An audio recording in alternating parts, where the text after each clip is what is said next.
Hi there, thanks for joining me. In this video, we'll take a look at the canvas. When you're doing digital painting, there's a lot of different features that refer to the canvas. What can be confusing is that there isn't really one canvas. There's a lot of different things that could be considered the canvas in digital painting, and you need to be able to know which is which and how they differ from each other. So I'll help you figure all that out.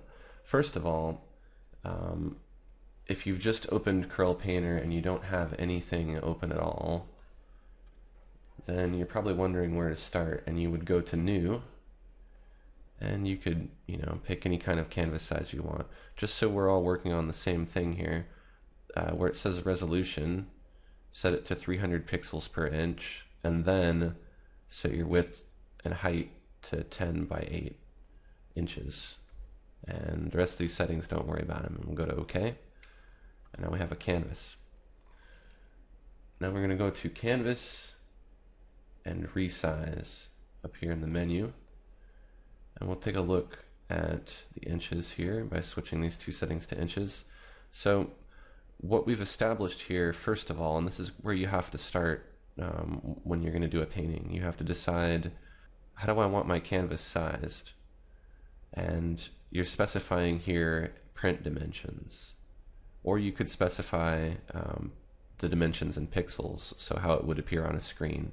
Either way, the computer wants to know what size do you want to make this canvas. So in this case, we want it to print, or we're going to intend for it to print at 8 by 10, and I'll explain what this resolution thing is later. So that's how it will print. Now, whether or not we zoom using the zoom tool here in and out, that doesn't change how big it's going to print, and it doesn't change the size of the image or anything. What zooming does is essentially you getting closer to or further away from the piece of paper or the canvas that you're working on. So I'm not shrinking this image, I'm not changing the size of it, of how it will print, and I'm not changing the amount of pixels or the amount of inches in the image. I'm just getting further away from it. And we could actually put some stuff on here to look at so that when we're zooming it'll make more sense. So I'm just looking at it further away and then closer. Either way, it's going to print at this size that we told it to print at, which is 8 by 10. Now, you can of course zoom in much closer than 8 inches by 10 inches. So we can make this appear larger than an 8 by 10, but all we're doing is just looking at it really, really close. And this image has a lot of resolution, so there's a lot of detail in here. You can watch my image on resolution, and that'll give you a more clear idea of how that works. But basically, we can just look at the image closer if it has more resolution. It doesn't mean that this image is bigger than 8 by 10. It will print at 8 by 10. However, since it does have a lot of resolution, we could print it larger than 8 by 10. It will have a certain point where you can't make it any bigger than that, but again, that's kind of something that I explained more in the resolution video. But I want to clarify that your canvas dimensions are different than what the interface canvas is. So this area here, this white area, is your canvas. You can't paint outside of it here on this gray area. So this is a canvas in a sense, and its dimensions are defined by the canvas settings that you put in. You can of course move it around physically and put it in a different position. I'm using a keyboard shortcut, holding down the space bar and then tapping and dragging with my pen. I showed you the zoom, of course, with the zoom tool. You tap to zoom in, you hold Alt on your keyboard to tap and zoom out. You can also rotate by using the rotate page tool here, and you could rotate your canvas, and of course we could draw something on this here so that you can see it more accurately. And if you want to reset, you just double click with the rotate tool and it puts it back in its upright position. So how does this differ from a real life canvas? Well, a real life canvas obviously has real physical texture, and this does not. This is just basically information on a computer. Other than that, they both have a specific dimension, an amount of inches, and they both have a specific resolution. Now, of course, with a real-life canvas, you could use a microscope and look at it and look at every individual atom if you wanted to, and that would be about as small as you could look at it, as far as technology is concerned nowadays. In a computer sense, the pixel is basically the atom in the computer world, so you can't view anything any smaller than a pixel, and this pixel, the amount of pixels is defined in the amount of resolution that's in an image. So this image has 300 pixels per inch, and there are 10 inches by 8 inches in the image, so you can kind of do the math there and see that there's quite a lot of pixels. And so when you look at it from far away, you get a really nice smooth line. So both the real canvas and the digital canvas kind of have a point where if you look at it too close, it doesn't look good anymore. So it's something to keep in mind. There is a third dimension in both applications here, the physical world and the digital world. In the real world, your canvas can have paint texture that sticks up off of the canvas. Now, digitally, you can't do that because you're working in a two-dimensional world. You can simulate 3 dimensions two-dimensionally, by drawing different forms and shapes. I can, of course, try to make something look like it's bulging out and different things quite easily, but it's doesn't actually have a third dimension. But in the digital world, there's a different kind of third dimension, which is layers. So layers are essentially,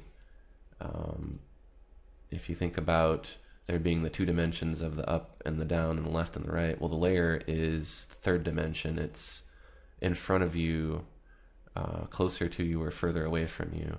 So if we put a new layer here, I'll just put this red sphere. It's on a new layer.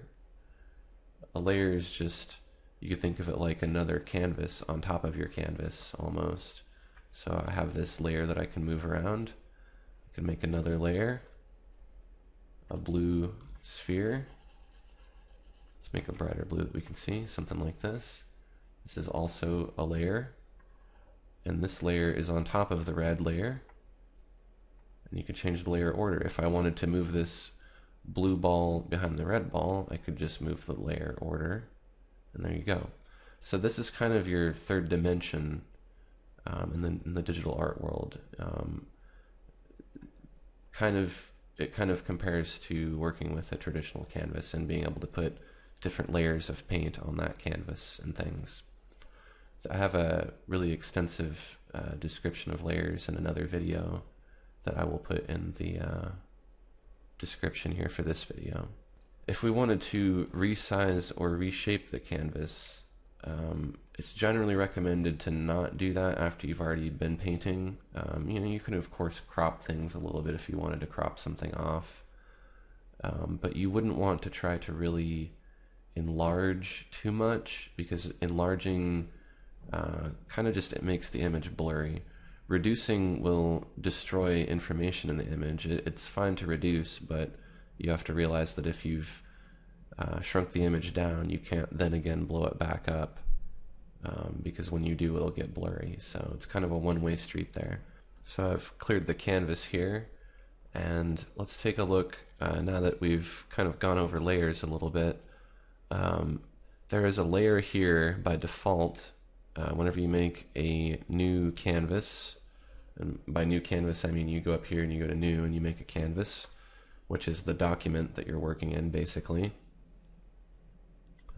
And you get this layer that's called canvas. So it gets a little confusing here because this layer is called canvas, but this is the canvas, and your file is a canvas, and when you print it, it's on canvas, and there's all these things that are referring to canvas, yet canvas is like 4 different things, so it gets a little tricky.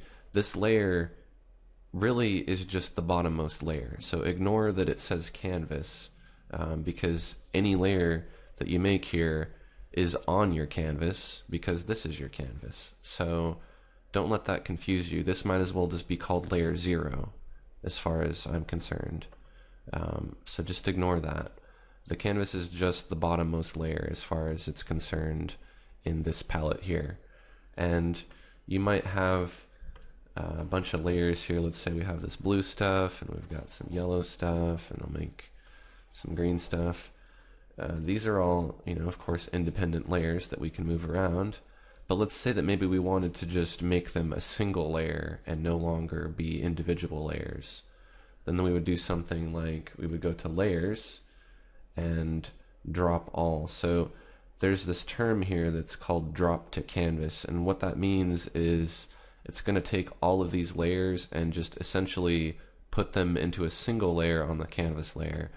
That's just their way of describing what's going to happen by calling it drop. So I'm going to do drop all, and that puts all of those layers on the canvas.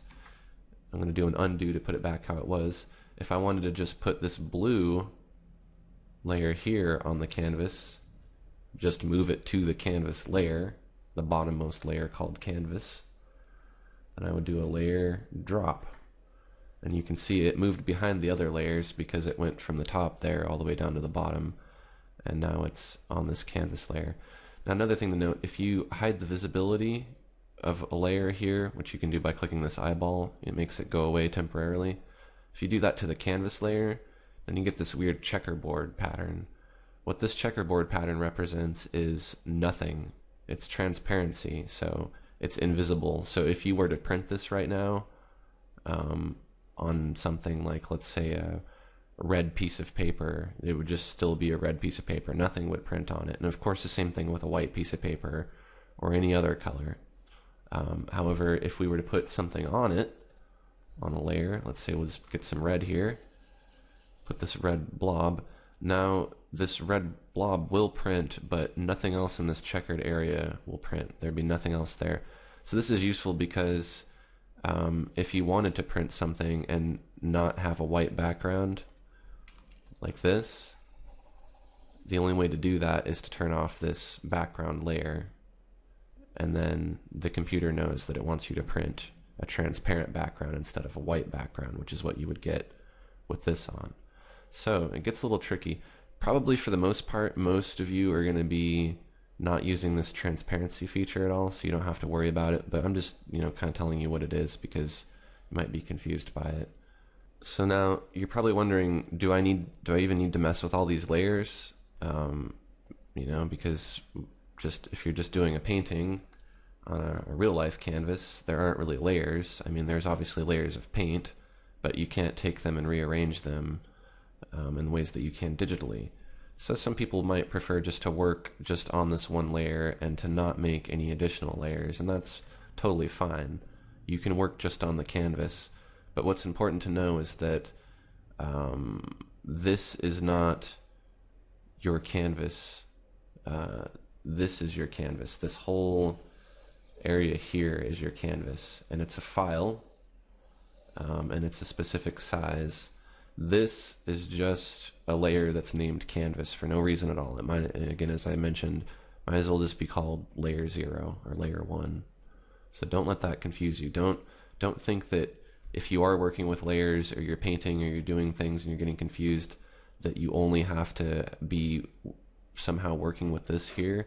It's just a layer like any other layer. So, if you just want to do one layer paintings, that's totally fine. You don't have to use layers, but I would encourage you to try them out because it's one of the key elements in digital painting, and it's really fun to experiment with. Now, another thing to note, as far as texture is concerned,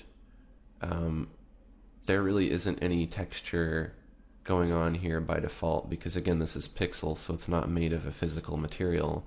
So when you print it, the texture is going to be the texture of whatever you printed it on, which would be paper, or if you printed it on canvas, then it would have some canvas texture.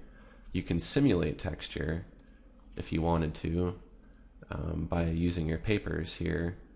Like, let's say, for instance, we could use this canvas texture here, And I'll put down some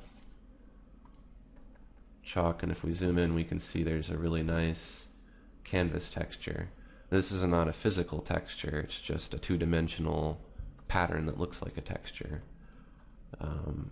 So that's another thing to keep in mind just when trying to compare this digital canvas to a real actual canvas. The final thing I want to go into is saving and printing. So your canvas is a file, so you want to save it often. You can have more than one version of a file, so if you wanted to save duplicates of your artwork for whatever reason, you can do that. And I do that a lot. I might have 30 different duplicates, you know, the first file being, you know, a sketch, and then the last of the 30 being the final piece, and then everything is just kind of in between. And I do that because I might be concerned that I'll make a mistake or change something that I'm not happy with, and then it's nice to be able to go back to an older version and work on that or start over without having to start over from the beginning. It's very useful. You can save your artwork in different canvas sizes. So this is an 8x10, but if I wanted to make a 4x6 also, I would save a duplicate. Because if you don't, if you save your 8x10 as a 4x6, you're going to shrink it permanently. So save a copy. Have one file that's an 8x10 and label it, you know, when you name the file, name it artwork 8x10, and then save a copy as artwork 4x6, and then you'll have two files there that you can print from. As far as saving goes, if you're not going to be working with Photoshop, then just save in Painter's RIF format, which is this first option you get here. However, if you are going to be working with Photoshop, you can save it as a PSD. The difference is that there are some things that are not compatible with Photoshop, and some things are not compatible with Painter. So you have to watch out for that. So I hope that clarifies a little bit about the canvas and how the canvas works, and if there's any more confusion, feel free to comment on this video and I'll try to answer your question. And if you found this information helpful, share this video or like it on YouTube, and that'll make it easier for other artists to be able to find this information. Thanks for watching, and stay tuned for my next video.